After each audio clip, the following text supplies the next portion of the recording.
प्रिय मित्रों, आज हम एक ऐसी यात्रा पर निकलेंगे जो हमें भीतर की शांति और आत्मनियंत्रण की ओर ले जाएगी। यह कहानी है हमारे जीवन के सबसे बड़े रहस्य की हमारी शिष्य।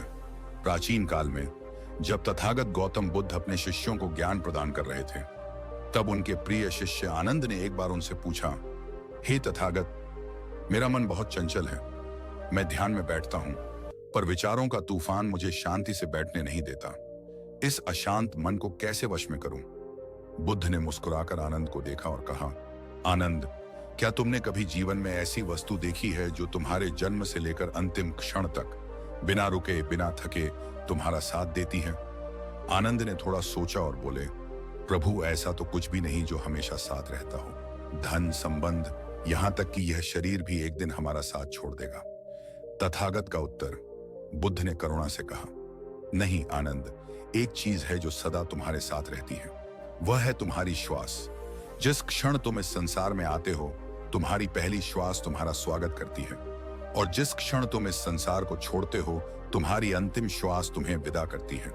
यह श्वास ही तुम्हारे जीवन का आधार है, तुम्हारे अस्तित्व का प्रमाण है। श्वास का रहस्य। बुद्ध ने एक और उदाहरण दिया।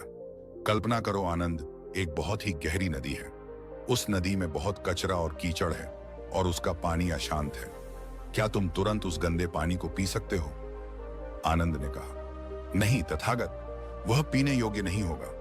बुद्ध ने कहा, तुम्हारा मन भी उस अशांत नदी के पानी की तरह है, जो विचारों और भावनाओं के कारण गंदला हो गया है। अब बताओ, उस नदी के पानी को साफ करने के लिए क्या करना चाहिए? आनंद बोले, उसे शांत छोड़ देना चाहिए। धीरे धीरे कीचड़ और कचरा नीचे बैठ जाएगा और पानी अपने आप निर्मल हो जाएगा। श्वास ही ध्यान का सेतु। बुद्ध ने अपनी बात पूरी की।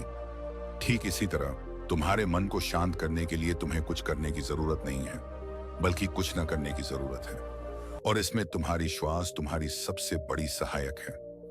आनंद, अपनी श्वास को देखो।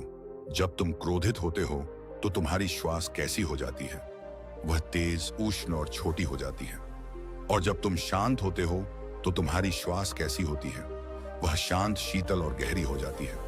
क्या तुमने कभी देखा है कि तुम्हारी श्वास तुम्हारे मन का आईना है? श्वास नियंत्रण का अभ्यास तथागत ने उन्हें अभ्यास सिखाया। जब भी तुम्हारा मन विचलित हो या जब क्रोध और भय तुम्हें घेरने लगे, तो अपनी आंखें बंद करो और अपना सारा ध्यान अपनी श्वास पर ले आओ। महसूस करो कि श्वास कैसे भीतर जा रही है। संगीत शांत और गहरा होता है। महसूस करो कि श्वास कैसे बाहर आ रही है।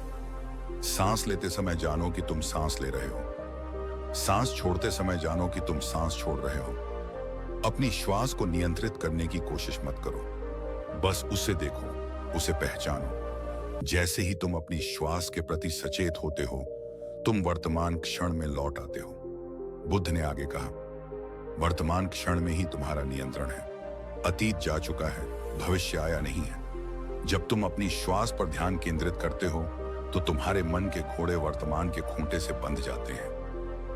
आनंद ने बुद्ध के उपदेश का पालन करना शुरू किया। जब भी उनका मन भागता, वे तुरंत अपनी श्वास पर ध्यान केंद्रित करते। शुरू में मुश्किल हुई, लेकिन अभ्यास से उन्हें एक अद्भुत शांति का अनुभव हुआ। एक बार एक भयंकर आंधी आई। सभी शिष्य भयभीत थे, लेकिन आनंद शांत बैठे थे। अन्य शिष्यों ने पूछा, आनंद, तुम इतने शांत कैसे हो?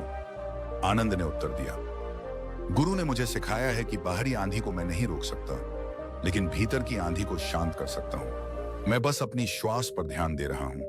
यह श्वास ही मेरे लिए शांति का लंगर है।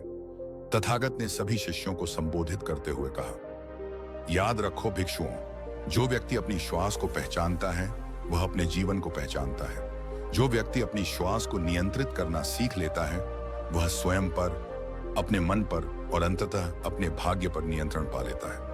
सांस केवल हवा नहीं है, यह जीवन की ऊर्जा है। यह तुम्हारे और ब्रह्मांड के बीच का सेतु है। इसे जानो, इसे साधो और तुम दुख से मुक्त हो जाओगे। तो मित्रों, अगली बार जब भी मन अशांत हो, आंखें बंद करें, बैठ जाएं और अपनी श्वास को अपना सबसे अच्छा मित्र बना लें। अपनी सांसों को नियंत्रित करना सीखें और आप देखेंगे कि कैसे आपका जीवन हर पल शांति और आनंद से भर जाता है।